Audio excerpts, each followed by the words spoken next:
So mga farmers, nalit ka farmers, hapit ni karon mga farmers. Kay paulit na mi mga farmers.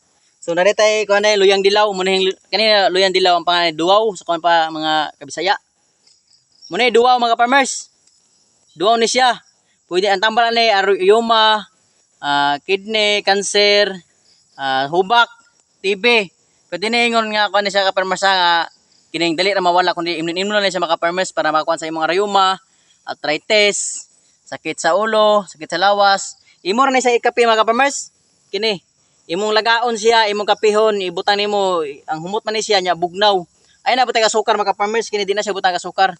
Imo na lang siya ang kuan kining kana siya kining lagaon ra siya. Pula man ang tubig ani, init mo ra imong kape, imnon nimo pwede na sukaran dili na butangan og kuan. Kay mo man ni siya organic. Organic herbal man ni siya mga kuan mga farmers.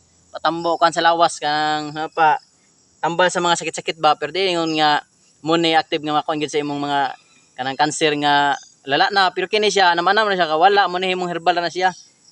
UTI, tambal ni UTI ni. Imibig pero tapos iniwan. Wow!